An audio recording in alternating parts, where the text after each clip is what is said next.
Nico finds a home, OU gets a flip, and Georgia, Auburn, Ole Miss with several big portal pickups. Locked On SEC starts right now. You are Locked On SEC, your daily podcast on the Southeastern Conference. Part of the Locked On Podcast Network, your team every day. And what's up, everybody? Welcome to Locked On SEC. It's great to have you guys along. I'm Gordy. Thanks for making Locked On SEC your first listen every day. Shout out to everydayers. We're free and available wherever you get your podcasts and on YouTube. Part of the Locked On Podcast Network, covering your team every day. And today's episode is brought to you by Game Time.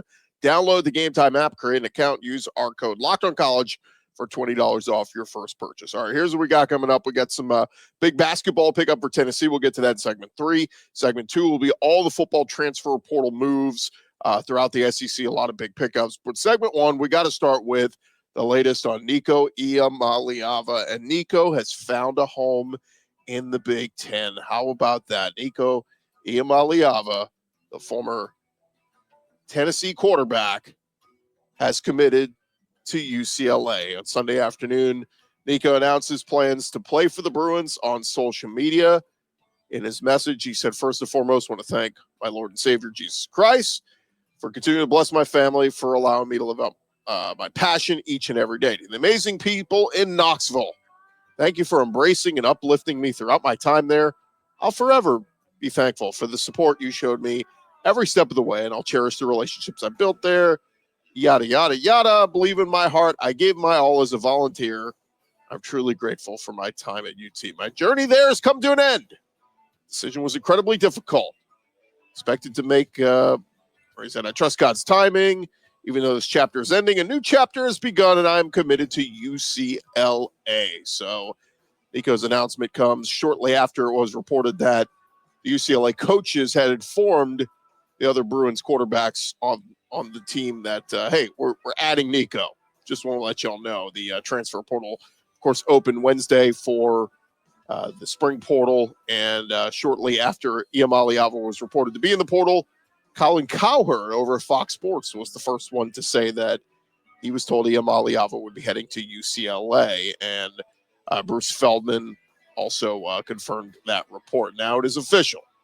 Iamaleava will head back to the state of California after 2 seasons in the Rocky Mountains, and not an amicable split by any means. But, of course, Iamaleava will have 3 years of eligibility left, and we'll see, if he stays at UCLA 2 more years. He is expected to jump to the top of that depth chart. They did bring in, UCLA brought in Joey Aguilar, Appalachian State quarterback, who reportedly got somewhere in the territory of $1 million NIL deal to go from App State to UCLA.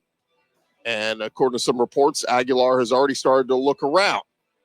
If, they're bringing in Nico, he knows he's not going to be the guy there. So he could be on the move as well. Would he go to Tennessee? We'll see. I've seen some Tennessee fans say, we'll take Joey Aguilar. Looks like a pretty good quarterback. But UCLA, like we said, informed their quarterback room about Nico coming in. And, people are still split on this. Iamaleava was reportedly seeking a new NIL contract with increased compensation. Colin Cowherd and several others said the family claims the transfer was about Tennessee's offense, that they didn't do enough to suit Nico's needs as a quarterback on offense. Of course, he's a Long Beach native, so he gets to go back, close home to LA. He was a 5-star prospect. And, UCLA, understand where they're coming from. They're coming off a season in which they finished number 14 in scoring offense, number 12 in total offense in the Big Ten. And according to Pete Thamel, he was looking for he was making a $2.4 million NIL contract, but they were looking for a raise up to the $4 million territory. And if he would have stayed on that deal with Tennessee, the deal would have paid him in the $10 million range had he stayed all 4 years at Tennessee. Now, there are some reports that he's getting in the million-plus range from UCLA, so obviously it's a big decrease. Front Office Sports had cited an unnamed friend of the Iamaleava family saying that the dissatisfaction with the Vols centered on the need to bolster the O-line and the receiving core. and that it wasn't a demand for more money. We do know, there was a report that Iamaleava's camp had reached out to Oregon before spring practice began, and then, of course, things heated up. But UCLA, I mean, they ended up having substantial leverage here in the negotiations. I mean, given just about every school last week started seeing like USC not interested, Notre Dame not interested, even Tulane not interested, North Carolina not interested. I mean, the list started going down because you got to think, they're calling with that asking price, and these schools are like, we're not paying that. So I think, even if you tried to lower your asking price, I think some of these schools were like, no, we're moving on. We're going a different direction. And there's the jilted, lover syndrome. Like, a lot of schools and coaches might look at it and go, you did that to Tennessee, you might do that to us. Leave us high and dry next year asking for more money. So it kind of limited his options here. And obviously he couldn't go to another SEC school that's sitting out a season because, transfer spring portal in the SEC. You can't go to another SEC school and be immediately eligible. So, like I said, redshirt sophomore will have a couple of years of eligibility remaining. Could declare for the NFL draft as soon as next year, but that is not likely. And what a move. You go from a college football playoff team in Tennessee to a team that has struggled, to say the least. And they haven't won a conference championship of more than a quarter of a century. And if he wants to win at the highest level, probably not going to do that at UCLA. Might get to a bowl game. He's also going to have to learn a new offense relatively quickly and presumably miss the rest of spring practice and join the team upon his enrollment this summer. But one other thing I saw somebody point out, Iamaleava award number 8 at Tennessee. Going to have to change numbers unless he wants to call Troy Aikman and ask for permission to use that same number that was retired.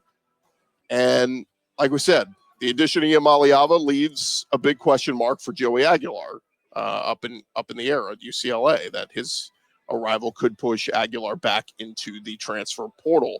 The Bruins did have their Friday Night Lights event on Friday night, and Aguilar took part in that, and everything seemed, there was no word of, okay, Aguilar's out now, but now that he's officially been notified that Iamaleava's in, that could happen. UCLA did look, this was a little awkward if you followed his younger brother's recruitment, Madden Iamaleava. He was added to UCLA's roster on signing day in December, and then he backed out of his verbal commitment and signed with Arkansas.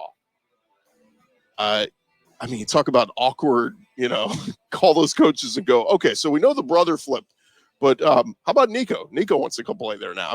Just awkward for everybody around. But UCLA needs a start, man. They're going to open the season up against Utah on August 30th at the Rose Bowl, and they need a hero. And now they get the local hero. And according to reports, UCLA pretty quickly capitalized on the arrival of their new star. They sent out an email to fans featuring a graphic of Nico in the Bruins jersey and a link to season ticket deposits for next season. The email said, now is your chance to be part of this electric new era of UCLA football. I think I saw Clay Travis tweeted. He said, Nico pulled off the negative trifecta: less money, worse team, and worse offensive coaching. Hard to make a worse decision in the NIL era. He should be a cautionary tale going forward for college athletes in this name, image, and likeness era. Now, we'll mention, for those of you who may listen to Fox Sports Radio, I happen to be listening to it over the weekend, and TJ Hushmanzada, former, stud NFL receiver and all that, he is very close to the Iamaleava family, and he was claiming on Fox Sports Radio that Tennessee was lying about how the negotiations went with Nico. But again, his source is Nico's dad, who said that Nico would make more money at UCLA. He said it wasn't about the money, and also took shots at Tennessee and what offensive talent that Josh Heupel has put in the NFL.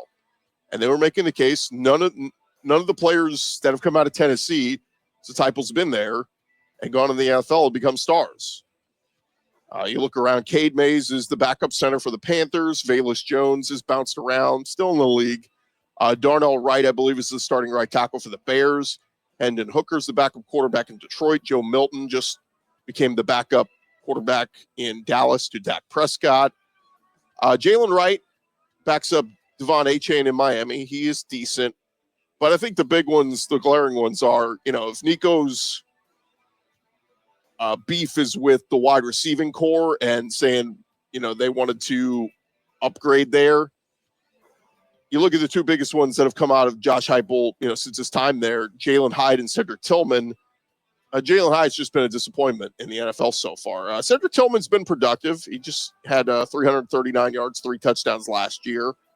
But it was just an interesting case. I don't agree with Houshmandzadeh, and of course, right, consider the source. He's close with the Iamaleava family, so consider where he's getting his information. But it was interesting to look back through all the Tennessee players that were drafted since Heupel's been there, and yeah, they have been great. Look, it's hard to be successful in the NFL. I get that, but they also kept bringing up, the guys that moved on, the receivers that hit the portal, from Squirrel White to, obviously you lose Brew McCoy and Dante Thornton to the draft, but some other guys that have decided to move on. And why are they moving on if the offense is so great?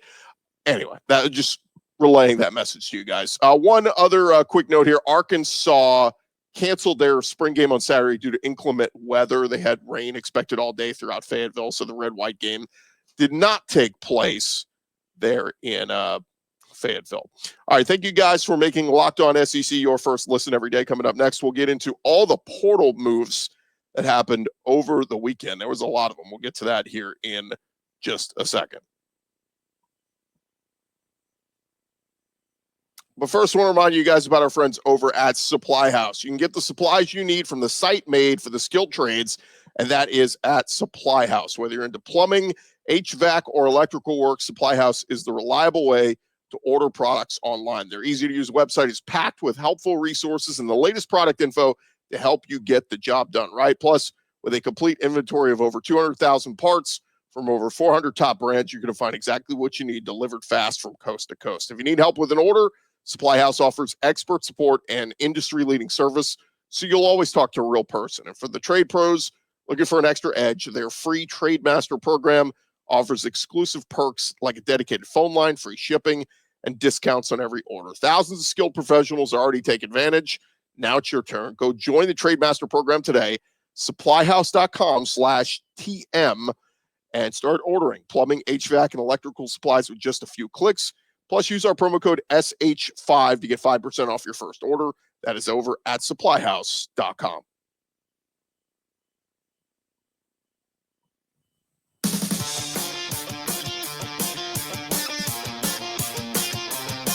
All right, thank you guys for making Locked On SEC your first listen every day. Shout out to everydayers. Keep coming back and checking us out. We'll have more football tidbits throughout this week for you. All right, let's get into the portal happenings over the weekend. A lot of moving and shaking, and some teams making bigger moves than others. Let's start first with the Georgia Bulldogs, as Illinois transfer running back Josh McCray signed with Georgia. McCray expected to team up with Nate Frazier in Athens, coming off of his freshman year. But McCray had 609 rushing yards and scored 11 touchdowns last season with the Fighting Illini. Brings a physical running style that should complement Nate Frazier really well. And you pair McCray's power and experience with Frazier's speed, and that could give the Bulldogs one of the more dynamic backfields in the SEC. It's not all. Georgia had two other big additions. They added Army starting linebacker Elo Madozi, 6'3", 245-pound linebacker, had 34 tackles, 6.5 sacks, and a pass defended last year. Was rated one of the top players in the portal. Will have 2 years of eligibility remaining. And then lastly, they added Miami D lineman Joshua Horton, the Georgia native, coming home after 2 seasons in a reserve role with the Hurricanes. 6'5", 295-pound D lineman, appeared in 8 games in his time with the Hurricanes. Will have 3 years of eligibility remaining. As our buddy Graham Coffey tweeted, he said, all 3 players fill positions of need for Georgia. McCray is a big bruiser of a running back who had a nice performance in the bowl win over South Carolina. So Josh McCray, watch that name in the backfield for the Bulldogs. And then at linebacker, Madozi, and D lineman Horton. Keep an eye on those 3 guys for Georgia. Big size, a lot of size. You look at their heights, big guys. All right, who else made some moves in the portal? How about Hugh Freeze over at Auburn? They first picked up Liberty transfer D lineman Jay Hardy. He spent the 2020 season at Auburn, but transferred to Liberty and was with the Flames the last few years. Guess who used to be the Liberty head coach? None other than Hugh Freeze. So for his final season of eligibility, Hardy announced he will come back to Auburn and reunite with Hugh Freeze. He posted the news on his social media, expected to be in the mix on the interior of that D-line for Auburn. Two other guys Auburn added. How about Maryland transfer linebacker Caleb Wheatland? Wheatland had 100 career tackles, was a 3-year contributor for the Terps before deciding to enter the portal. Hugh Freeze told reporters recently, I really like our young linebackers, but could we use some that have experience? If one's available, probably so. And that's Caleb Wheatland. So keep an eye on Wheatland joining that linebacking core for Auburn. How about offensive line? The Tigers adding O-lineman Malachi Harris from Austin Peay. They lost Braden Joyner exiting in the portal just this past week.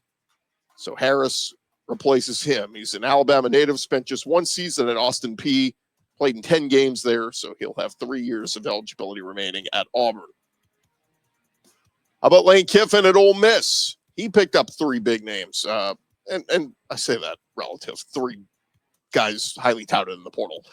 Troy transfer running back Damien Taylor committing to Ole Miss. 5'11", 220 pounds, had over 1,000 yards rushing and 8 touchdowns last year, received all Sun Belt honors at Troy. Only has 1 year of eligibility remaining. So Ole Miss, they're expected to get Logan Diggs back healthy. They also have former Georgia State running back Dominique Thomas and former Mizzou running back Kewan Lacey. But some projecting perhaps Taylor could be that guy to slide into RB1. So Damian Taylor, remember that name at Ole Miss. How about on the offensive line? They had Maryland offensive tackle Terez Davis, 6'5", 308 pounds, played in 10 games as an 18-year-old true freshman last year. Out of 300 snaps, he only gave up 1 sack and 2 pressures. He'll have 3 years of eligibility remaining. And then in the secondary, they add South Alabama transfer corner Ricky Fletcher. He signs with Ole Miss, 6'3", 195 pounds, started every game last year. In 2023 for the Jaguars, totaled 38 tackles, 12 pass defense, 2 years of eligibility remaining. Ricky Fletcher in the secondary there for Ole Miss.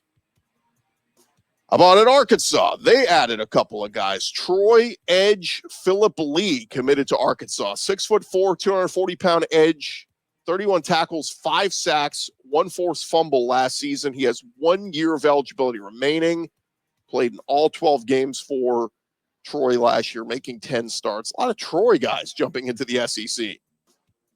Also in the secondary, former Fresno State standout corner Julian Neal heading to Arkansas. 6'2", 205 pounds, had 5 tackles for a loss, 2 interceptions, a sack, and 35 tackles last year at Fresno State. Now, here's one of the weird things. The headline read Stanford standout. He went to Stanford in the winter portal, never played for them, and he's back in the portal. Now he's going to Arkansas. So he's really Fresno State. If you watch his film, he played at Fresno State. But Arkansas, ironically, will now have 2 players on that roster from Fresno State. You have Julian Neal now at corner, and they had also brought in wide receiver Raylan Sharp, who transferred in earlier this offseason. But Julian Neal was rated one of the top corners in this transfer portal, so a nice pickup there. They also had picked up safety Shakur Smalls earlier this portal, appeared in 11 games, made 43 tackles for Maine last year. All right, over at Mizzou, they got a talented wide receiver from the FCS ranks, former Illinois State player Xavier Lloyd. Had a productive season at Illinois State last year, 66 catches, 912 yards, 6 touchdowns. He joins a Mizzou wide receiver room in Columbia that suffered the departures of Luther Burden and Theo Weiss. They bring back Marquise Johnson. He's their top returning receiver, along with Joshua Manning, and now add Xavier Lloyd to that mix. How about over at Oklahoma? After entering the portal on Friday night, former 5-star David Stone has withdrawn his name and is going to return to the Sooners. Significant development for OU. Their 2024 5-star recruit was rated as one of the best available defensive players in the portal. And now the sophomore defensive tackle will stay put. A very interesting turn of events, but 6'3", 313 pounds. He will team up with Dominic Williams, Grayson Halton, Jaden Jackson. However, that too deep on the interior defensive tackle shapes up there for OU. But even Jim Nagy, their new GM, tweeted out a smiley face with the sunglasses emoji. So big get there for OU to figure out how to keep him there. All right, some guys heading out in the portal. Let's run through a few of these. Mizzou edge Ja'Kai Lang, he committed to SMU. Auburn transfer safety Terrence Love committed to Colorado. Also, Auburn losing corner Tyler Scott entering the portal. Don't know where he will end up yet. Vandy starting defensive tackle Demarion Thomas signed with Oklahoma State.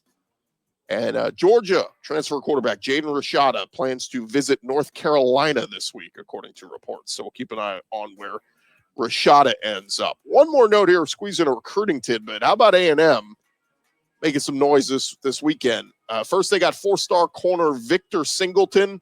He flipped his commitment from Illinois to Texas A&M. He's rated the number 6 corner in the class of 2026. And then also a move for the next year.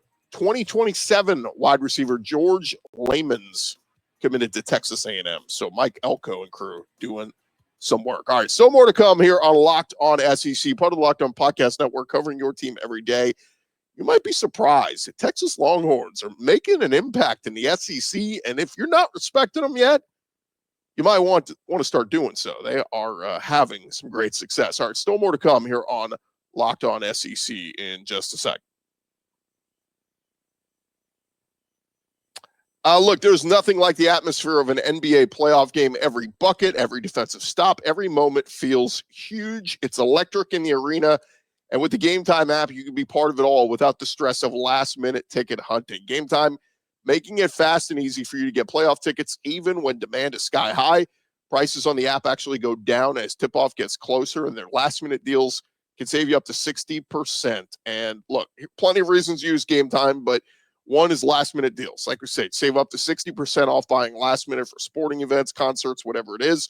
Their all-in pricing feature means no surprise fees at checkout. What you see is what you pay. Take the guesswork out of buying tickets with Game Time. Download the Game Time app, create an account, use our code LOCKEDONCollege, get $20 off your first purchase. Terms apply. Again, create an account, redeem code LOCKEDONCollege, get $20 off. Download Game Time today. Last-minute tickets, lowest price, guaranteed. Go check them out today.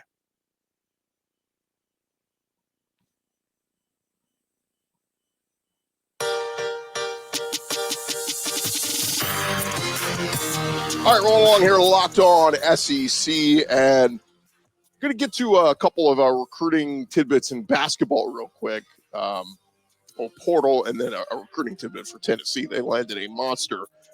But I did want to bring up here the Texas Longhorns. If you guys have not been paying attention, the Texas Longhorns are having a ton of success in year one in the SEC. And here's what they've been doing. I get it. You may not pay attention to the smaller sports, but it all adds up. And an SEC title is an SEC title. And on Sunday, the men's tennis team from the University of Texas won the SEC tournament championship, making it a sweep of the conference regular season and postseason titles for the Longhorns. It also marks Texas's sixth SEC championship trophy this year.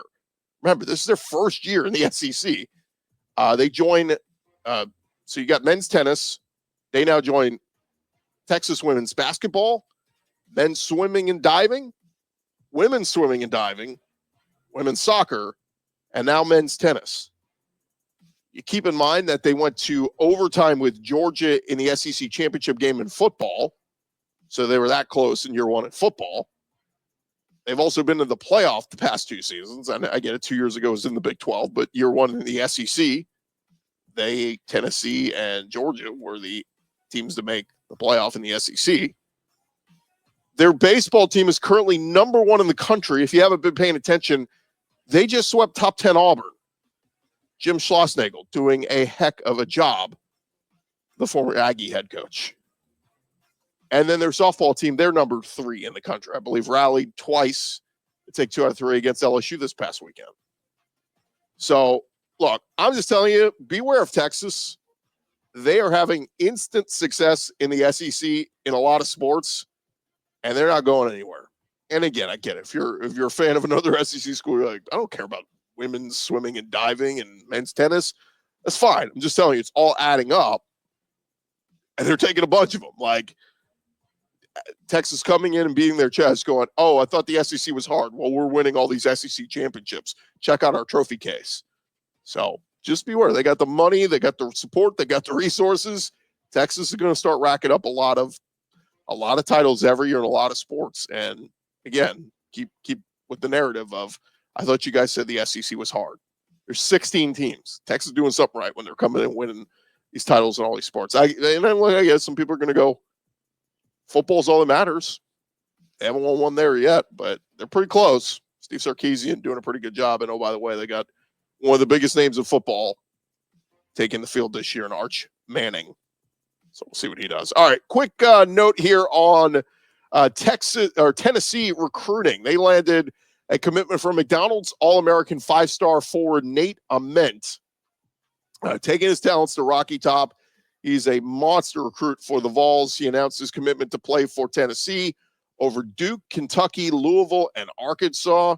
He told ESPN it was a very hard decision. Took me a little longer than most. Wanted to make sure it was the right fit. Ament is the highest ranked recruit in Tennessee history. 6'9", 5-star, number 4 prospect in the 24/7 Sports Composite. And he is the centerpiece of Tennessee's 4-man 2025 recruiting class. 6'9", 185 pounds. Can't wait to see what this kid looks like in college. But figures to be an early pick in the 2026 NBA draft already. So should be an exciting season for Tennessee as they try to break through beyond that Elite 8. Can't get to the Final Four. Rick Barnes had some great runs so far at his time in Tennessee, but Elite 8 is as far as they can get. Can't get to that Final Four. Quick, one more note here. Bruce Pearl over at Auburn, they added transfer guard Elijah Freeman. He's a transfer from Division II Lincoln Memorial. Committed to the Tigers over the weekend. Dominated the Division II level. Averaged 19 points and 9 rebounds a game as a freshman. And then Mississippi State got a huge pickup for their front court in Kansas State transfer Achor. This will be his 4th stop in college. He's played for a bunch of different teams, but he is heading to Mississippi State. So we'll see what he does there. All right, thank you guys for making Locked On SEC your first listen every day. For your second listen, you can check out our friends over at Locked On NFL Draft with Damien Parson and Keith Sanchez. As your favorite collegiate players get ready for the next level, get the latest draft rankings, rumors, and news every day. You can find Locked On NFL Draft on YouTube or wherever you listen to your podcast. I'm Chris Gordy. This has been Locked On SEC. Keep it locked right here. Check us out each and every day, talking all things SEC. And look, we're gonna be keeping you up to date on all the latest portal news and of course roster management and everything else right here on Locked On SEC. We'll talk to you guys tomorrow. Come back and see us.